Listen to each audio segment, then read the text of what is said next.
Sejam bem-vindos de volta. Na aula de hoje, vamos falar sobre uma técnica chamada Análise de Componentes Principais, ou abreviadamente PCA. Hoje a gente vai ver como vários conceitos aprendidos em aulas anteriores se encontram, tais como posto de matrizes, valores singulares, SVD e normas de matrizes. Então é importante revisar esses conceitos antes da gente começar.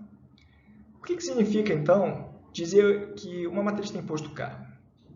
Isso é a mesma coisa que dizer que ela tem K colunas linearmente independentes ou que ela tem K linhas linearmente independentes. Lembre que o posto de coluna é sempre igual ao posto de linha. Qual é a relação do posto da matriz e seus valores singulares? Se uma matriz tem posto K, ela tem K valores singulares não nulos.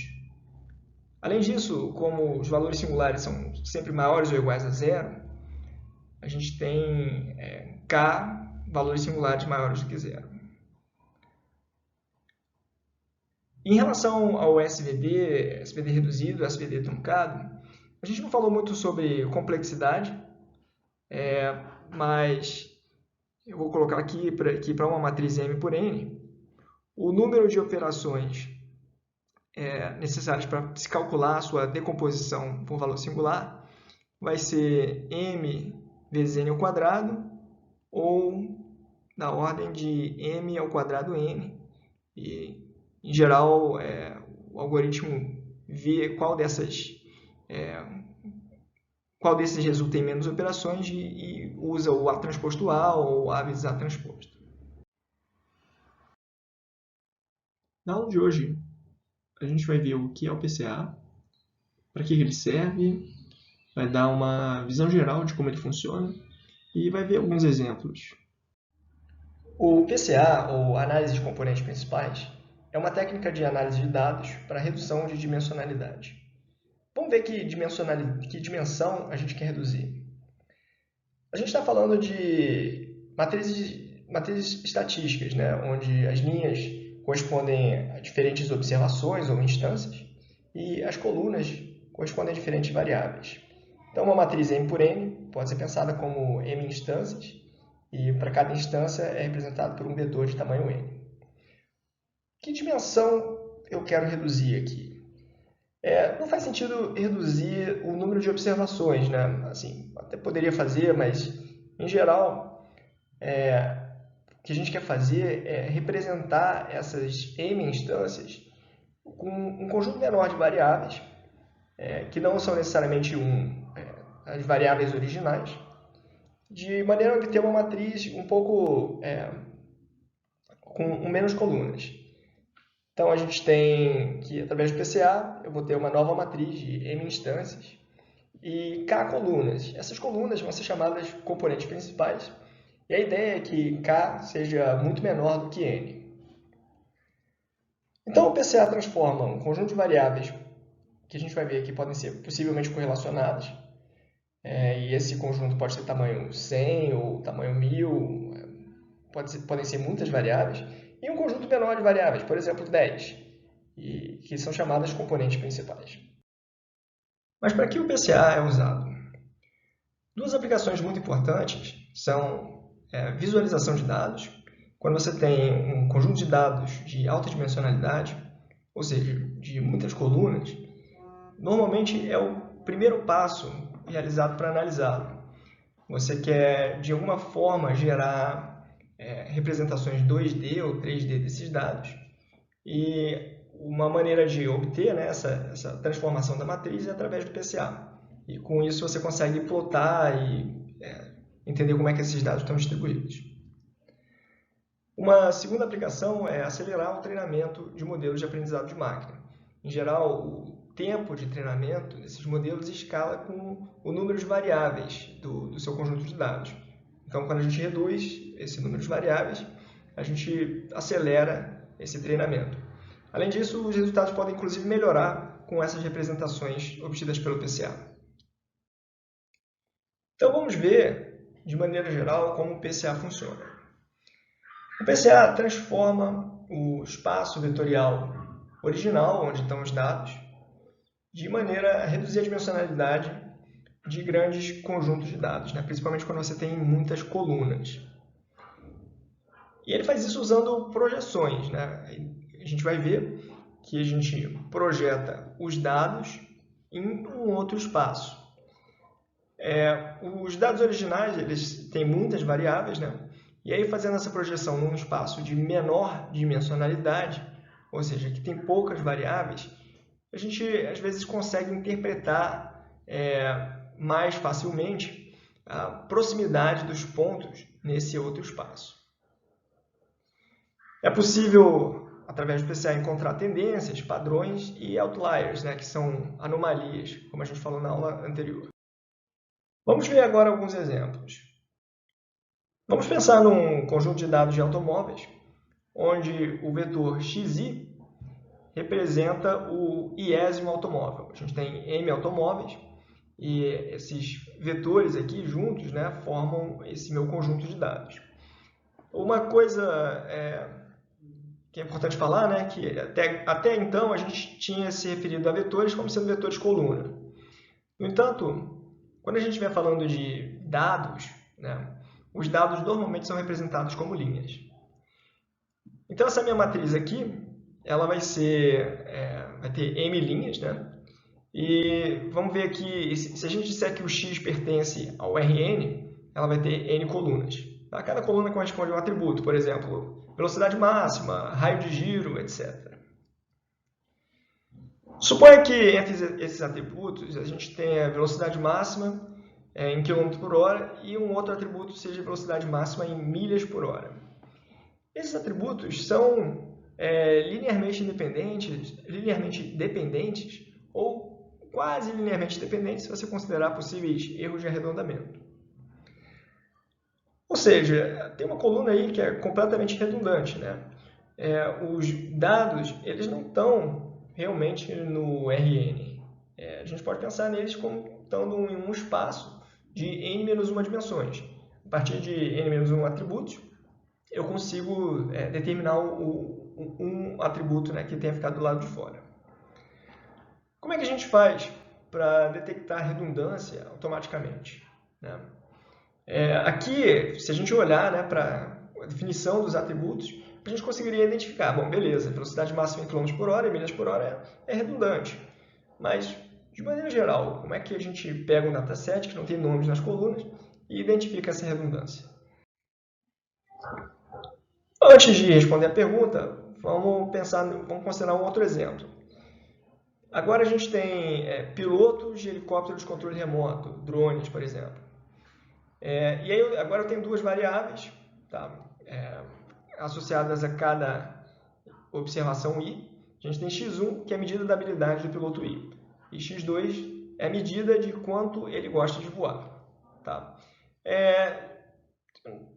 Essa medida de quanto ele gosta de voar pode ser arbitrária, né? Pode ser uma nota que ele deu de 1 a 10. Tá? E a medida da habilidade pode ser baseada em algum teste, alguma coisa assim. Suponha que apenas os pilotos que treinam bastante, que são aqueles que realmente gostam de voar, vamos dizer que eles fazem isso aqui por hobby, né? Eles se tornam bons pilotos.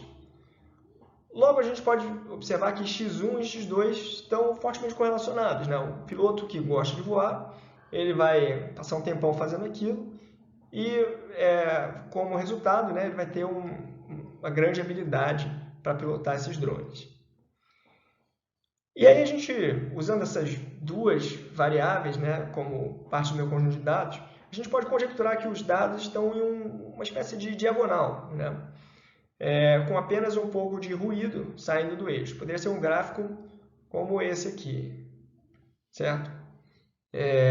x1, x2, x1 é habilidade, x2 é o quanto ele gosta de voar, e aí a gente tem alguma coisa assim, né? Claramente, essa direção aqui, ela captura uma variação muito maior dos dados, né, do que essa daqui. O que quer dizer isso, né? Quer dizer que se você projetar os dados ao longo desse vetor U1, tá? E aí você calcular a variância, vendo a distância, né, dos pontos em relação à média, a gente vai ver que essa variância é muito maior do que a variância nesse eixo aqui. Nesse eixo, os pontos estão muito mais próximos da média. Nesse eixo, as projeções dos pontos estão muito mais próximas da média. Como é que a gente faz para determinar essa direção que tem a maior variância? Observa que eu poderia simplesmente usar essa direção como um resumo do meu conjunto de dados. Certo? Essa direção U2 ela é praticamente inútil, né? Porque ela não captura muita variação. Vamos ver mais alguns exemplos aqui. Esse é um dataset chamado Iris, que tem diferentes tipos de flor, né? São 3 tipos, né? Setosa, versicolor e virginica. E quando a gente plota eles usando como features, né? Como atributos, a dimensão da pétala, dimensão da sépala, a gente tem esses pontos aqui. Né? Se a gente colorir esses pontos segundo o tipo de flor, a gente vai ver uma separação do verde em relação ao azul e o laranja, mas o azul e o laranja tem uma grande interseção aqui. Né? E aí, uma outra coisa que a gente pode ver, né, é que quando você olha para um determinado conjunto de pontos aqui, eles estão praticamente num mesmo plano. Né? Existe uma direção aqui, tá? Na verdade, existe um plano aqui que captura quase toda a variação dos pontos. Ou seja, os pontos, quando projetados nesse plano, eles estão muito próximos dos pontos originais. A mesma coisa para o azul e a mesma coisa para o laranja. E o que a gente quer fazer, né, é basicamente descobrir como obter essa projeção. A gente vai de um espaço tridimensional para um espaço bidimensional. Aqui tem mais um exemplo de dataset. Acho que é um dataset real de carros, né, onde a gente tem a potência, o tempo que ele leva para ir de 0 a 60 milhas por hora e a milhagem, né, o desempenho em termos de consumo do carro, né, quantas milhas ele faz por cada galão de gasolina. E aí a gente vê que os pontos eles estão distribuídos de uma certa forma, né, mas que tem uma correlação entre as variáveis. Né? Você tem, quando você olha aqui para essas duas variáveis, né, que são a potência e o gas mileage, né, que é o desempenho, eficiência, né, a gente vê que tem uma correlação. Quanto maior a potência, né, maior o desempenho aqui também do carro. Tá? Então, será que a gente consegue capturar... será que a dimensão será que o eixo que mais captura a variação dos dados é alguma coisa assim? Esse é o tipo de pergunta que a gente está interessado em responder. Se você tiver curiosidade de brincar com essas visualizações 3D, né, você pode entrar nesses links aqui. Esse primeiro realmente dá para girar essas nuvens de pontos, né, esse diagrama de dispersão que a gente chama em português. E ver, e é legal você tentar encontrar um plano, né, que captura a maior parte da variação dos dados. Esse outro aqui é simplesmente uma animaçãozinha no GIF. De maneira um pouco mais geral, o nosso problema é o seguinte: a gente tem um conjunto de dados num RN, né, que está no R3, e a nossa suposição, né, é que existe um espaço vetorial de dimensão menor, onde esses dados vivem. E aqui essa figurinha, né, essa nuvem de pontos, lembra um pouco aquela galáxia, né? E claramente se a gente rotacionar isso aqui, né, nessa direção aqui, a gente pode ver uma coisa parecida com um plano, né? Os pontos estão praticamente todos em um mesmo plano. Para entender um pouco melhor esse conjunto de dados, vamos usar uma técnica de visualização que a gente viu na aula anterior. É a ideia do pair plot, que são pares de plots, onde em cada plot 2D eu considero apenas duas dos meus atributos. Os atributos da nuvem anterior não tem um nome específico, né? A gente vai chamar de x, y e z. Então, nessa figura aqui, por exemplo, eu tenho as coordenadas x na vertical e as coordenadas y na horizontal. Quando você olha para essas duas variáveis, elas não têm uma correlação muito forte, né? Elas não estão nem numa diagonal crescente, nem numa diagonal decrescente. Por outro lado, quando você considera x e z, eles estão, a gente consegue ver que os pontos estão ao longo aqui dessa reta, né? Essa reta captura bastante da variação, né? Por outro lado, se a gente olhar para o eixo ortogonal, esse aqui, a gente tem pouca variação ao longo desse eixo aqui. Então, vamos pensar aqui nesse eixo, né? O que é esse vetor? Esse é um vetor do tipo x não nulo, né? Digamos aqui que seja uma constante a, y não interessa, e aqui um vetor z, uma coordenada z não nula.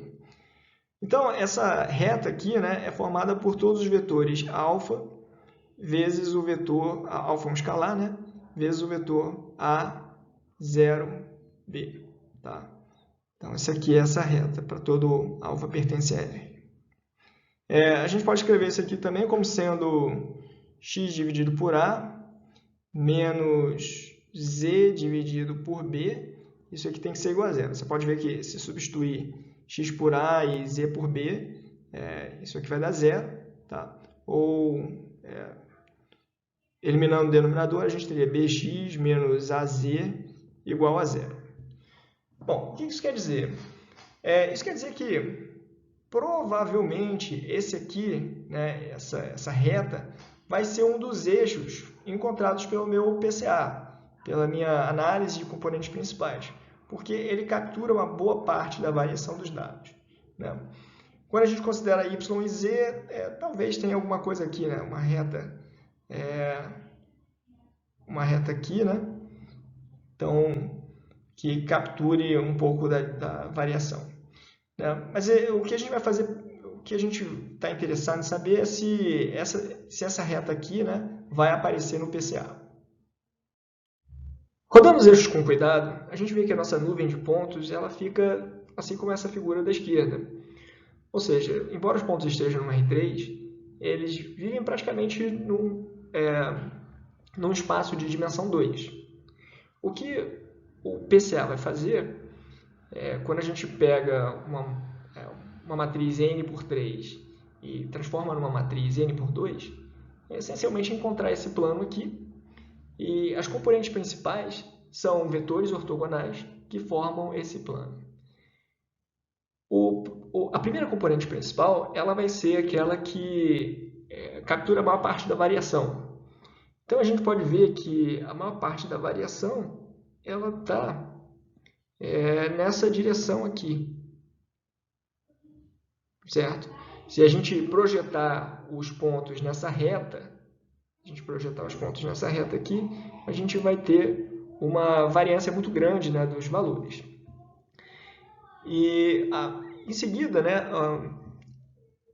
a reta, o vetor ortogonal a esse vetor verde, que mais captura a variância, vai ser esse aqui, certo? Porque a gente quase não tem variação aqui subindo.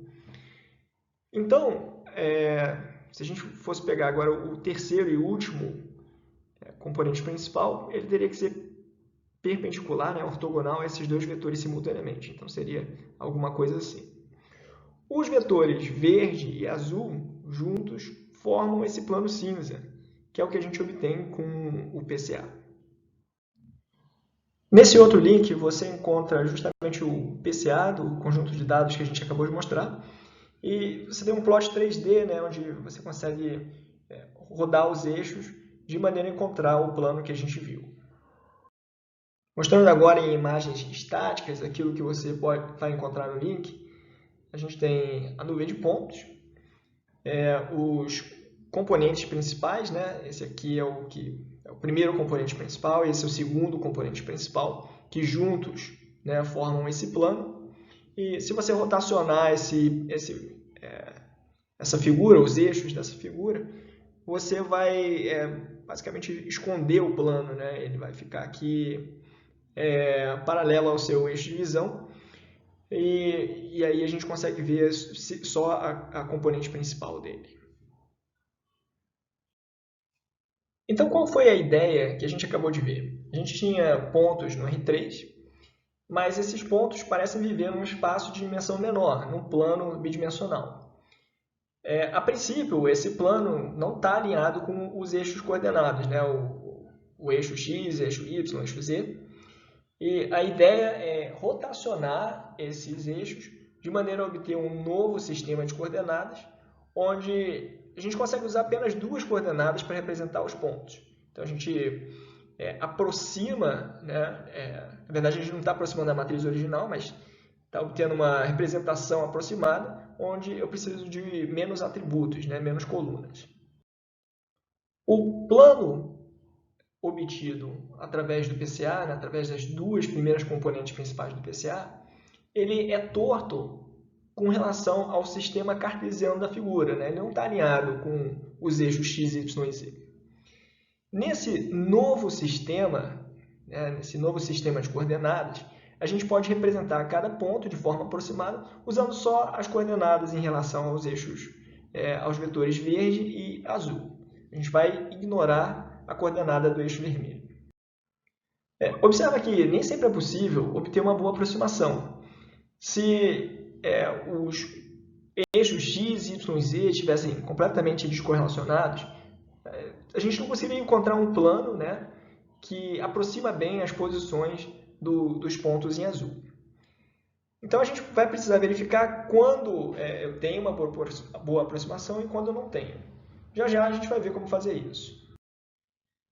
Então, a gente viu que o PCA pode ser usado para reduzir a dimensionalidade de um conjunto de dados.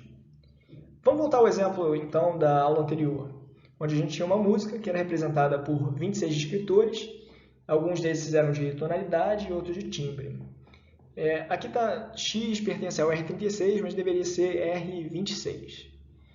Mas a pergunta é a seguinte, será que realmente a gente precisa de 26 descritores para representar cada música? Ou será que o universo musical pode ser representado por um número bem menor de descritores, por exemplo, 5? Será que isso seria suficiente? Então, como é que a gente faz para ir de um espaço de 26 dimensões para um espaço de 5 dimensões? Nota que não é um espaço qualquer de 5 dimensões. Eu quero obter um espaço que aproxima, né, as posições dos pontos no espaço original. No espaço original, cada música é representada por um vetor x no R26. O que o PCA vai fazer é uma transformação, que pode ser pensada como uma função matemática f, que leva um vetor x do R26 ao vetor y no R5. Esse vetor é bem mais simples, né? Tem uma dimensão bem menor do que o vetor x.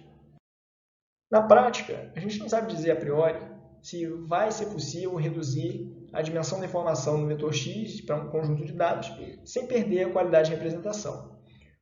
Pode ser que isso seja possível para um conjunto de dados, mas que não seja para outro. Se os dados não têm, se os atributos não têm muita correlação, né, essas nuvens elas vão ficar muito dispersas e muito provavelmente a gente não vai ter uma representação boa em baixa dimensionalidade. Mesmo que isso seja possível, como é que a gente faz para dizer quantos componentes principais eu vou precisar? Ou seja, qual a dimensão do subespaço que eu devo utilizar? Nos exemplos anteriores, a gente pensou sempre em planos, né, usando dois componentes principais, mas pode ser que se eu estiver trabalhando com dados que têm 100 atributos, eu preciso de 3 componentes, 5, 10, 40, 120. Como é que a gente faz para responder quantas dimensões eu vou precisar? E eu quero fazer isso de forma automática, sem gastar um segundo do nosso cérebro. Mais do que só automático, eu quero obter representação ótima. Tá? O que quer dizer representação ótima? Nem que você passe a sua vida inteira tentando, né, gastando muito do seu cérebro, você consiga obter uma representação melhor do que a gente vai ter. E a resposta para essas perguntas está na maneira como o PCA funciona. Um passo fundamental para que o PCA funcione corretamente é centrar os pontos. Isso quer dizer o equivalente a encontrar um centro de massa para esses pontos aqui. Então, como é que a gente faz isso? A gente tem um vetor x original, tá? E eu vou pensar representar esse vetor x como sendo uma média mais um determinado vetor, né, de deslocamentos em relação à média para cada uma das coordenadas 1, 2 e 3, no caso do R3. A maneira de... esse vetor aqui, obviamente, ele tem que ser x menos μ, né, para que esse μ se cancele e eu obtenha x de volta. Esse vetor x menos μ, eu vou chamar de y. Então, subtraindo-se a média de cada coordenada ou variável, temos um novo vetor y com média 0 em cada coordenada. É como se a gente pegasse aqui, né, essa nuvem de pontos e trouxesse esse ponto aqui para a origem. Né? A origem não está sendo mostrada aqui, né, mas trouxesse para o ponto em que x, y e z são iguais a 0. A etapa de centrar os dados muitas vezes é seguida de uma normalização dos atributos, em que a gente divide cada atributo pelo seu desvio padrão. Combinando essas duas etapas, a gente tem uma descrição mais geral, né, ou completa, do pré-processamento dos dados, que é realizado antes de se executar o PCA. Esse pré-processamento muitas vezes é chamado de Z-normalização. Então, Z-normalizar os dados consiste em fazer esses 4 passos aqui. Primeiro, a gente calcula a média μ, que é a média dos vetores que representam cada uma das instâncias. E a maneira de fazer isso é somando os vetores, xi, e dividindo pelo número de vetores, m nesse caso. Depois disso, a gente vai subtrair a média μ de cada um dos vetores x, de forma a obter o que a gente chamou no slide anterior de yi. Tá? Mas digamos que a gente simplesmente armazene esse resultado, né, de xi menos μ em xi. Depois disso, eu vou calcular a variância para cada um dos atributos j. Tá? Como é que eu calculo a variância amostral? Para cada um atributo j, né, eu vou fazer o somatório sobre i de xj de i ao quadrado e vou dividir isso por n menos 1. Tá? Isso aqui é a variância amostral. E, finalmente, eu vou pegar cada um dessas variâncias amostrais para cada um dos atributos, vou calcular os desvios padrão. Isso aqui é simplesmente a raiz, né, desse sigma ao quadrado j. E aí eu vou substituir cada xji por xji dividido por sigma i, ou seja, eu vou dividir as colunas que eu obtive aqui no passo 2 pelo desvio padrão de cada coluna. Esses passos 3 e 4 nem sempre são realizados, mas são importantes quando você tem atributos em escalas muito diferentes. Por exemplo, velocidade máxima dada em km por hora e número de assentos de um veículo. Normalmente não vai passar de 7, 8, né? Talvez 12 no caso de vans. Então, quando as escalas são muito diferentes, né, é importante você dividir pelo desvio padrão, por causa daquele problema que a gente já viu antes, né, para que uma dimensão não tenha um peso maior do que a outra. Agora que a gente já sabe como fazer o pré-processamento dos dados, vamos pensar um pouco sobre como calcular o eixo de maior variação, ou seja, a reta que passa pela origem, que captura a maior parte da variação dos dados. O problema, de maneira mais precisa, é encontrar um vetor unitário, tá? Esse vetor unitário vai representar essa reta, que maximiza a variância dos dados projetados em U. Então, aqui, nessa figura da esquerda, eu tenho 5 pontos de dados, 5 pontos representando instâncias, e aí eu poderia desenhar uma reta assim. Como é que ficaria a projeção dos dados, projeção ortogonal sobre essa reta? Ficaria alguma coisa assim. Então, a gente tem aqui as projeções dos pontos sobre essa reta. Claramente, essa não é a reta que maximiza a variância. Essa reta, por outro lado, ela é muito boa. Veja quão distantes, né, esses pontos estão da origem, certo? Eles estão mais distantes aqui do que na outra reta que eu tinha desenhado. Acabei já explicando, né, o que é uma projeção. Nesse caso, os pontos projetados, né, os dados projetados sobre a reta têm muita variação. Agora, nessa outra figura aqui, eles têm claramente pouca variação. Como é que a gente faz para descobrir, então, o melhor vetor U possível? Para isso, a gente vai ter que revisitar projeções ortogonais que vocês viram lá em Gaal. Então, considere W um subespaço do Rn. Se a gente tem o R2, né, o subespaço poderia ser uma reta. No R3 pode ser uma reta, pode ser um plano. E x é um vetor no Rn. Digamos que a gente queira descobrir o vetor xw mais próximo a x, só que dentro desse subespaço W. Tá? Qual é o vetor em W? O vetor xw mais próximo a x. Esse vetor é chamado projeção ortogonal de x em W. Olhando para essa figurinha aqui, a gente vê um subespaço W e um vetor x. Esse xw é o vetor mais próximo a x dentro do subespaço W. Isso equivale a dizer que a diferença entre x e xw, que é um vetor, né, é ortogonal ao subespaço W. Ou seja, ele está no subespaço que é ortogonal ao subespaço W. Vamos denotar esse vetor diferença aqui como sendo xw ortogonal para indicar que ele está no subespaço que é ortogonal a W. Esse vetor ele é x menos xw. Né? Então, a gente pode decompor x, e a gente chama isso de decomposição ortogonal, na sua componente que está em W, mais a sua componente que está no subespaço ortogonal a W. Então, a gente tem que x vai ser esse xw, né? Mais esse xw ortogonal.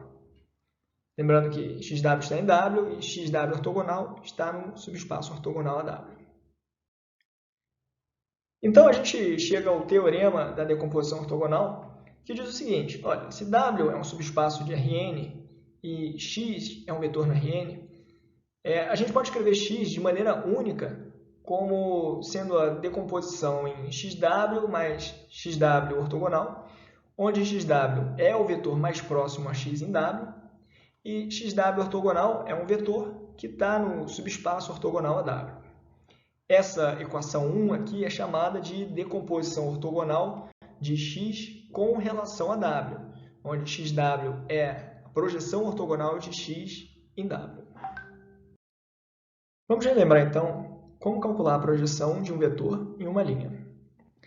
Aqui a gente tem um vetor x, tá? E eu quero calcular a projeção desse vetor, ou melhor, fazer a decomposição ortogonal desse vetor em relação ao subespaço gerado pelo vetor U, que é essencialmente uma reta. Então, essa projeção aqui, essa projeção ortogonal, vai me dar o vetor XU. Como é que eu calculo a norma de XU? A norma euclidiana de XU, ela vai ser a norma de x vezes o cosseno desse ângulo θ, formado entre os vetores x e o vetor U. O cosseno de θ ele é dado pelo produto interno de x e U, dividido pela norma de x vezes a norma de U. Se a gente cortar norma de x com norma de x, a gente tem produto interno dividido pela norma de U. Então, isso aqui, nota que isso aqui é um número, tá? Isso aqui não é um vetor. Que número é esse? Vai ser o tamanho da minha projeção de x em U. Agora, quem que é o vetor? Quem que é esse vetor XU? Eu vou ter que pegar esse tamanho e multiplicar por um vetor unitário nessa direção. Como é que eu faço para pegar U e transformá-lo num vetor unitário? Eu tenho que dividir pela norma de U. Então, eu peguei a norma aqui da projeção e multipliquei por um vetor unitário nessa direção, que é dado por U dividido pela norma de U. Isso aqui, vamos ver o que a gente pode fazer aqui, né? Substituindo essa norma de U por isso aqui, como é que ficaria? A gente tem, vou colocar um passo intermediário aqui, né? Produto interno de x e u, dividido pela norma de u, só que a norma de u aparece de novo ali, né? Então eu tenho a norma de u ao quadrado, vezes u. Exatamente o que a gente tem aqui, tá? Ok, vamos pensar o que acontece quando u é unitário, né? Quando u é unitário, isso aqui, a norma de u vale 1, norma de u ao quadrado também vale 1. Então a gente tem, vamos ver se tem uma animação aqui. A gente tem nesse caso especial que a projeção de x em u, né, vai ser simplesmente o produto interno de x e u vezes u, porque isso aqui vale 1. Beleza? E aí a gente lembra daquela interpretação do produto interno, né? No caso de projeção de x em um vetor unitário u, ele vai ser justamente o tamanho dessa projeção. Vamos ver agora o caso mais geral, em que eu não quero mais projetar x em uma reta, mas sim em um plano ou em um hiperplano. No caso do plano, a gente precisa de dois vetores linearmente independentes na base para poder gerar esse espaço W. Mas se a gente tiver 3 ou mais vetores, a gente diz que o espaço é um hiperplano. Tá? Então, no caso de m vetores, eu tenho um hiperplano de dimensão m, que eu estou chamando de W. E a matriz A vai ser a matriz cujas colunas são esses m vetores linearmente independentes que formam a base. Nota que eu não estou dizendo que esses vetores são ortogonais, não. Eles são simplesmente linearmente independentes.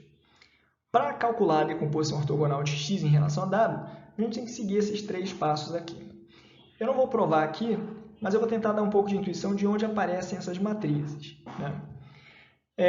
Se o vetor x estivesse dentro do subespaço W, existiria uma combinação linear das colunas de A, dada pelos coeficientes de um vetor C, tal que AX é igual a C. Né?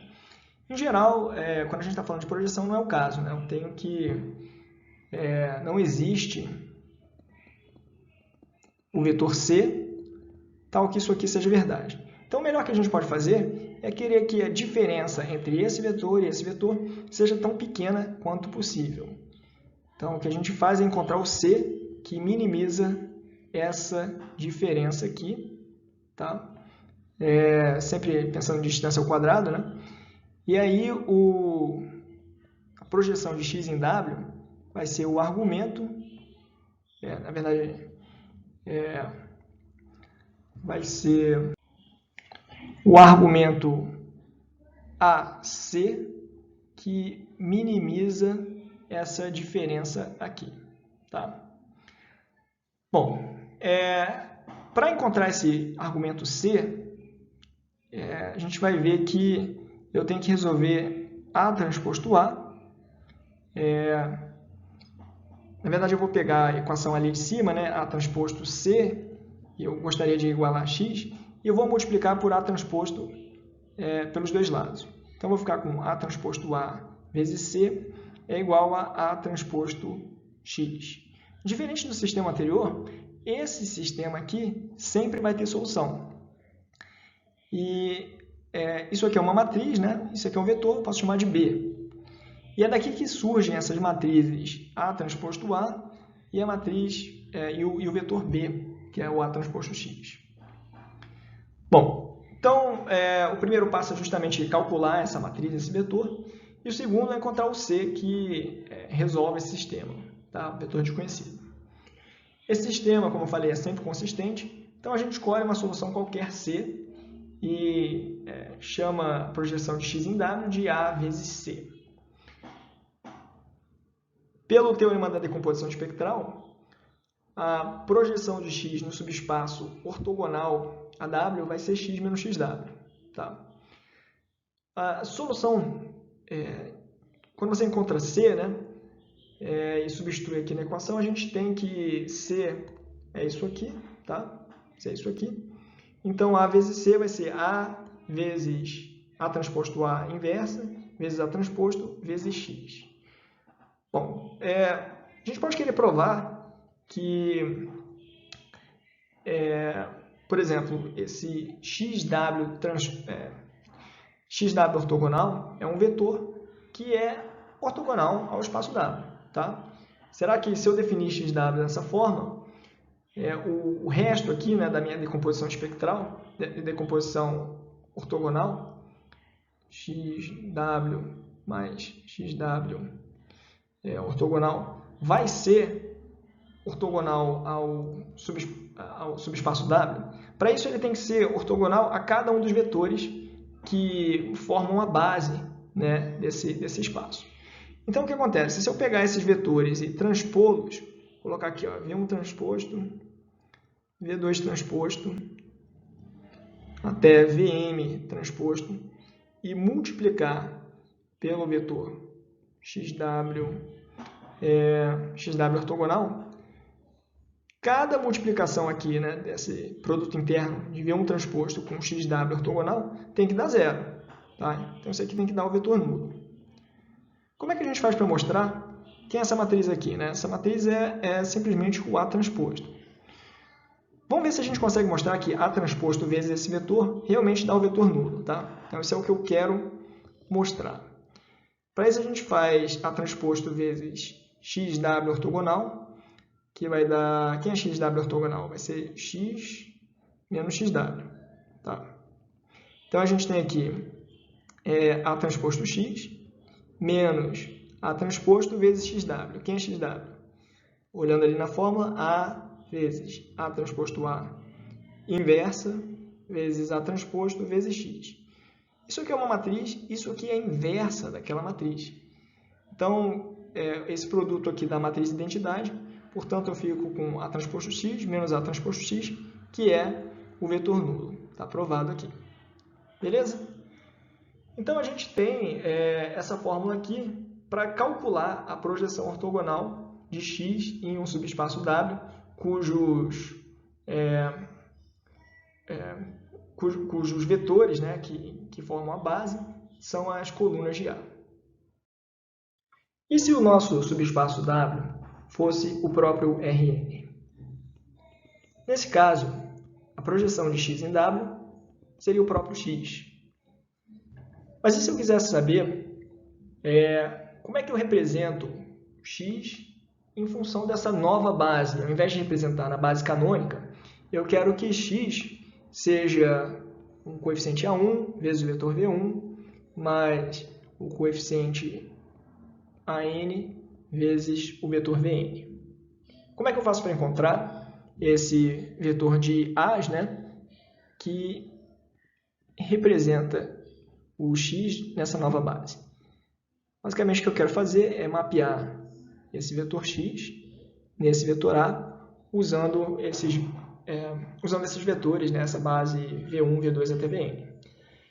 A gente chama isso de mudança da base canônica para uma base B, onde B é a base formada por esses vetores, né, ele gera o Rn, e a gente vai chamar as coordenadas do vetor x em relação à base B, né, denotado dessa forma, por esse vetor A1 até AN, né, um vetor coluna. Para isso, a gente tem que resolver um sistema de equações lineares, e uma maneira de resolver esse sistema, né, seria... eu posso escrever esse sistema dessa maneira aqui. Né? Eu tenho aqui uma matriz, digamos que eu chame aqui essa matriz de V, V vezes esse meu vetor aqui de A1 até AN, vai dar o vetor x1 até xn. Então, seja V a matriz cujas colunas são os vetores da base. Para qualquer vetor x, a gente tem V vezes xb é igual ao vetor x. Portanto, para fazer a mudança de base, né, para a base B, basta eu multiplicar pela inversa de V dos dois lados. Então, se eu multiplicar aqui pela inversa de V e aqui pela inversa de V, eu tenho que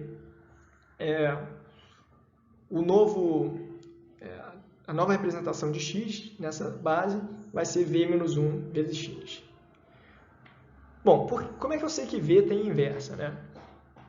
V são N vetores linearmente independentes, porque eu estou dizendo que isso é uma base no Rn. Portanto, isso vai me dar uma matriz não singular, determinante diferente de zero, e ela possui inversa. Então é trivial calcular a representação de x nessa nova base. O que acontece se a matriz V for ortonormal, se as colunas forem ortonormais? Aí fica muito fácil, né, para a gente calcular esse vetor x, calcular esse xb. Porque se V for ortonormal, eu sei que a inversa é simplesmente a transposta de x. Então basta fazer uma multiplicação de matriz por vetor, eu não preciso inverter nenhuma matriz, né, e eu tenho a mudança de base. Voltando agora ao PCA, ele é considerado a mãe dos métodos para análise de dados multivariada, ou seja, para se entender matrizes estatísticas onde eu tenho muitos atributos. Vamos ver um exemplo de como é que ele faz isso. Nesse exemplo, a gente vai usar dados do DEFRA, que é o Departamento de Meio Ambiente, Alimentos e Assuntos Rurais,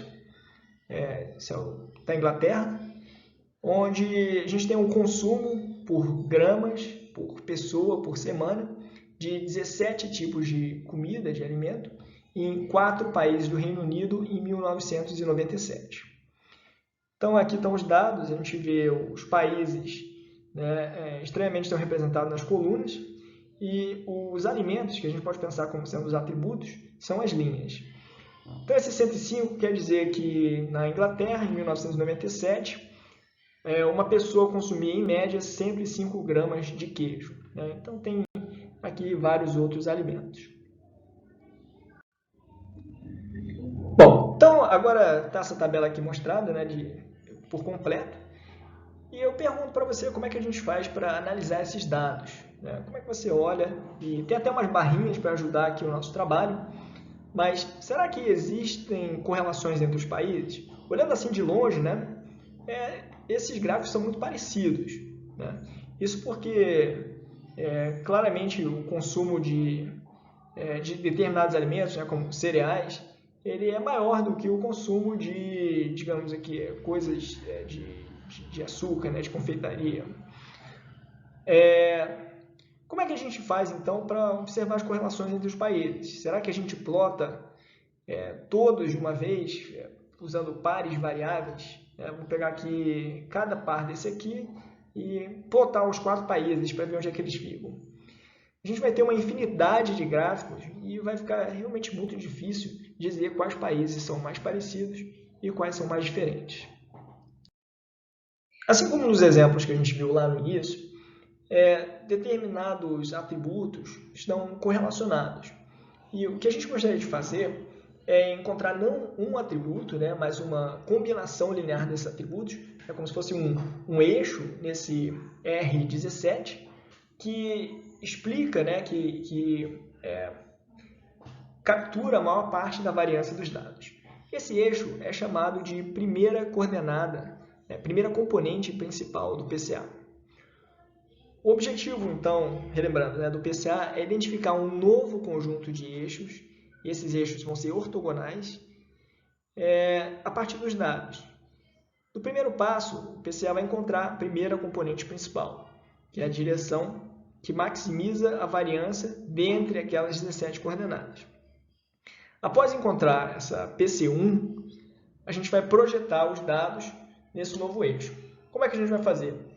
Usando as projeções ortogonais que a gente acabou de falar. Então, basicamente essa PC1 é um vetorzinho, né? Um vetorzinho U, tá? E aí a gente pega aqueles pontos no R17 e projeta nessa reta e vai dar uma coisa desse tipo aqui. Observa que esse vetor U ele não é um atributo, não é um alimento especificamente. Ele vai ser um novo eixo, ele é uma combinação dos eixos cartesianos, né, que a gente tinha antes. Nesse eixo, a gente vê que o país de Gales, a Inglaterra e a Escócia estão mais próximos um do outro do que a Irlanda do Norte. Tá? Por que será que tem essa diferença? A interpretação desse eixo, a gente vai ver que é a seguinte: quanto mais para a direita você estiver, maior o consumo de fresh potatoes, né? De fruta, menor o consumo de frutas frescas e menor o consumo de bebidas alcoólicas. Então, a Irlanda do Norte estaria associada aqui a essas três características, enquanto os outros três países você consome menos batatas, mais frutas e mais bebidas alcoólicas. A segunda componente principal, ela está representada aqui nesse outro eixo, né, o PC2, ela é ortogonal à primeira componente. Essa vai ser a direção de maior variância dos dados dentre as direções ortogonais a PC1.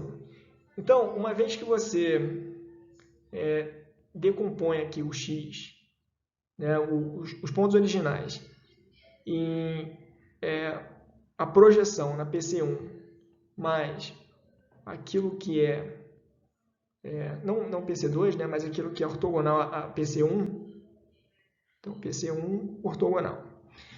A gente vai ver que para capturar aqui o resto dessa,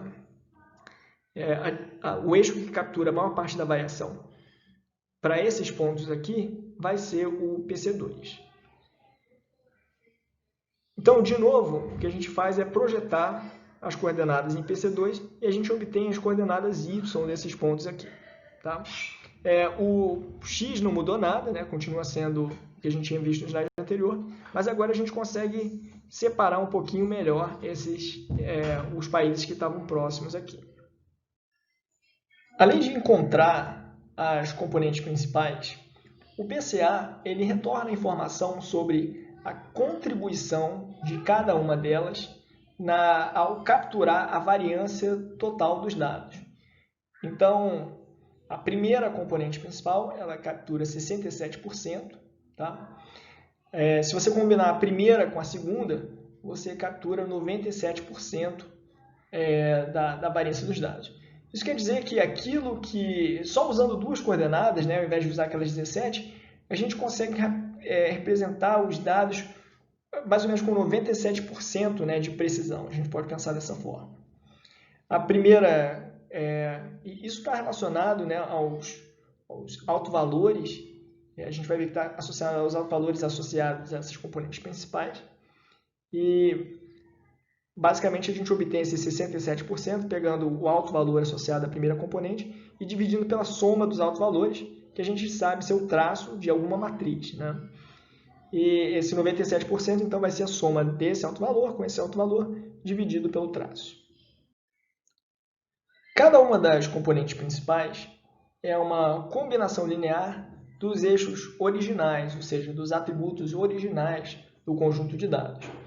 Então a gente consegue olhar para a composição de cada uma dessas componentes. Por exemplo, a componente 1, né, representada aqui no eixo horizontal, ela tem uma grande participação aqui de fresh potatoes, né, e de soft drinks. E ele tem uma participação também grande, só que negativa, de frutas frescas e de bebidas alcoólicas. Já a componente 2, né, ela está representada aqui no eixo Y. Tem vários aqui alimentos que estão próximos de zero, né, mas, em geral, se tiver um consumo alto, né, de batatas, ele também vai ter uma componente 2 grande, né? E aí a gente consegue diferenciar da componente 1, porque eu vou ter uma componente 2 pequena se eu tiver um consumo muito grande de soft drinks, por exemplo. Eu vou interromper a aula de hoje por aqui e eu vou deixar a parte sobre fundamentos teóricos do PCA para a nossa aula da semana que vem. Até a próxima!